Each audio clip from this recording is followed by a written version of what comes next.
ಸ್ನೇಹಿತರೆ ನಮಸ್ಕಾರ. ಶ್ರೀಗಂಧ ಸೌರಭಗೆ ನಿಮಗೆ ಪ್ರೀತಿಯ ಸ್ವಾಗತ. ವಿವಾದಾತ್ಮಕ ಹೇಳಿಕೆಗಳು ಹಾಗೂ ಗೊಂದಲಮಯ ತೀರ್ಮಾನಗಳಿಂದಲೇ ಸದಾ ಸುದ್ದಿಯಲ್ಲಿರುವ ಡೊನಾಲ್ಡ್ ಟ್ರಂಪ್ ಅವರ ಹೆಸರು ಈಗ ಬೇರೊಂದು ರೀತಿಯಲ್ಲಿ ಸುದ್ದಿಯಾಗಿದೆ.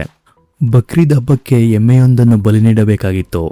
ಆದರೆ ಆ ಎಮ್ಮೆಯ ಕೂದಲು ಹಾಗೂ ಕಣ್ಣುಗಳು ನೋಡಲು ಡೊನಾಲ್ಡ್ ಟ್ರಂಪ್ ಅವರನ್ನು ಹೋಲುತ್ತಿದೆ ಎಂಬ ಕಾರಣಕ್ಕೆ ಅದಕ್ಕೆ ಡೊನಾಲ್ಡ್ ಟ್ರಂಪ್ ಎಂದೇ ನಾಮಕರಣ ಮಾಡಲಾಗಿತ್ತು.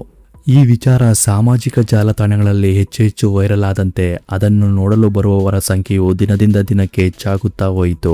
ಆಗ ಸರ್ಕಾರವೇ ಆ ಎಮ್ಮೆಯನ್ನು ರಕ್ಷಿಸಿ ಮೃಗಾಲಯಕ್ಕೆ ಬಿಟ್ಟಿತು. ಈಗ ಝೂನಲ್ಲಿ ಸಾರ್ವಜನಿಕರ ವೀಕ್ಷಣೆಗೆ ವ್ಯವಸ್ಥೆ ಮಾಡಲಾಗಿದೆ. ವಿಚಾರವೇನೆಂದರೆ, ಬಾಂಗ್ಲಾದ ರಾಜಧಾನಿಯಾದ ಢಾಕಾದ ಸಮೀಪವೇ ನಾರಾಯಣಗಂಜ್ ಎಂಬ ಊರಿದೆ. ಆ ಊರಿನ ಜಿಯಾವುದ್ದೀನ್ ಮೃದಾ ಎಂಬ ರೈತರೊಬ್ಬರು 4 ವರ್ಷದ ಆಲ್ಬಿನೋ ಎಂಬ ತಳಿಗೆ ಸೇರಿದ ಎಮ್ಮೆಯೊಂದನ್ನು ಪ್ರೀತಿಯಿಂದ ಸಾಕುತ್ತಿದ್ದರು. 700 kg ತೂಕವಿದ್ದ ಆ ಎಮ್ಮೆಯ ಕೇಶವಿನ್ಯಾಸ ಹಾಗೂ ಅದರ ಕಣ್ಣುಗಳು ಡೊನಾಲ್ಡ್ ಟ್ರಂಪ್ ಅವರ ಹೇರ್ ಸ್ಟೈಲ್ ಹಾಗೂ ಕಣ್ಣುಗಳನ್ನು ಹೋಲುತ್ತಿದೆ ಎಂಬ ಕಾರಣಕ್ಕೆ ಜಿಯಾವುದ್ದೀನ್ ಅವರ ಸಹೋದರ ಅದಕ್ಕೆ ಡೊನಾಲ್ಡ್ ಟ್ರಂಪ್ ಎಂದೇ ನಾಮಕರಣ ಮಾಡಿದ್ದಾರೆ. ಇದುವರೆವಿಗೂ ಈ ಎಮ್ಮೆಗೆ ಇಲ್ಲದ ಜನಪ್ರಿಯತೆ ಟ್ರಂಪ್ ಹೆಸರನ್ನು ಇಟ್ಟ ಮೇಲೆ ಪ್ರಾರಂಭವಾಗಿದೆ. ದೂರದ ಊರುಗಳಿಂದ ಈ ಎಮ್ಮೆಯನ್ನು ನೋಡಲು ಬರುತ್ತಿದ್ದ ಜನರು ಖುಷಿಯಿಂದ ಅದರ ಜೊತೆ ಸೆಲ್ಫಿಯನ್ನು ತೆಗೆದುಕೊಳ್ಳುತ್ತಿದ್ದರು. ದಿನದಿಂದ ದಿನಕ್ಕೆ ಇದರ ಜನಪ್ರಿಯತೆ ಹೆಚ್ಚಾಗುತ್ತಾ ಹೋಯಿತು.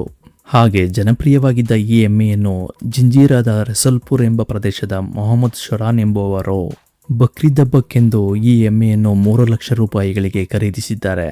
ಈ ವಿಚಾರವು ಎಲ್ಲೆಡೆ ಸುದ್ದಿಯಾಗಿ ಮೊಹಮ್ಮದ್ ಶೊರಾನ್ ಮನೆಯ ಹತ್ತಿರವೂ ಅದನ್ನು ನೋಡಲು ಹೆಚ್ಚು ಜನರು ಜಮಾಯಿಸಿದ್ದಾರೆ.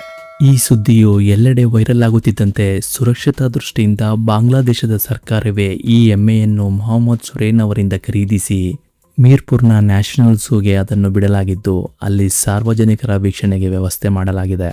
ಈ ಎಮ್ಮೆಯು ನೋಡಲು ಸ್ವಲ್ಪ ಟ್ರಂಪ್ ಅವರನ್ನು ಹೋಲುತ್ತಿದ್ದ ಕಾರಣಕ್ಕೆ ಮಾತ್ರ ಟ್ರಂಪ್ ಅವರ ಹೆಸರನ್ನು ಇಡಲಾಯಿತು ಅಷ್ಟೇ ಎಂದು ಈ ಎಮ್ಮೆಯ ಮೊದಲ ಮಾಲೀಕರು ತಿಳಿಸಿದ್ದಾರೆ.